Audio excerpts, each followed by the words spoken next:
Hello guys, welcome to our channel. আর আজকে আমি আছি সিকিম, আর সিকিমে আজকে আমি আছি ঋষিখোলাতে।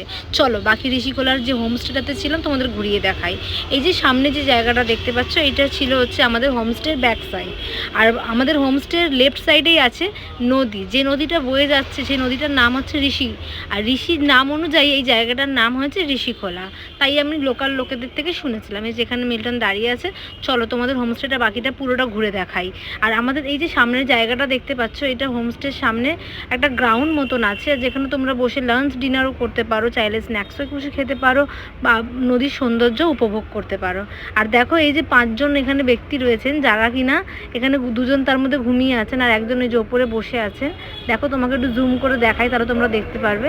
এই যে জিসে ওর নাম, ও খুব ফ্র্যাঙ্কলি মানে ও খুব ভালো। আর চলো এবার তোমাদের আস্তে আস্তে আমাদের রুম ভিউটা ঘুরে দেখাই, যে আমাদের রুমটা কীরকম ছিল আর রুমের ভিউটা কীরকম ছিল। রুমে চলে এসেছি, চলো। রুমের মধ্যে একটা টেবিল ছিল আর 2টো ছিল বেড। আর চলো জানলা দিয়ে তোমাদের রুম ভিউটা দেখাই। অসাধারণ সুন্দর জায়গা, পাহাড়ের পুরো কোলে একদম বলতে পারো হোমস্টেটা। আর পেছন দিক ব্যাক সাইডটাও পুরো পাহাড় ছিল, যে মিল্টন ওখানে যেখানটা ঘোরাঘুরি করছিল। আর এই সাইডে একটা বেড ছিল, আর সেই বেডের জানলা থেকে পুরো ঋষি নদীটা দেখা যাচ্ছে। অসম্ভব সুন্দর জায়গা। আর ওইখানে ওর নাম বানি বসে আছে। আর এই যে আমার বোন এখানে শুয়ে আছে, দেখো। এক কথায় বলতে গেলে রুম আর এই হোমস্টেটা মিলিয়ে পুরো একদম মন ভালো করার মতন পরিবেশ, চাইলে এখানে আসা যেতেই পারে।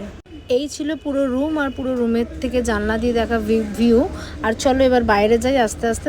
আমি তোমাদেরকে সাজেস্ট করব, যদি তোমরা কখনো সিকিম ঘুরতে আসো, একদিন ঋষিখোলায় থাকো, আর ঋষিখোলায় থেকে এই হোমস্টেটা থেকে ঋষিখোলার পুরো উপভোগ করো। আর চ্যানেলটাকে সাবস্ক্রাইব করতে বলো না। ভালো থেকো, সুস্থ।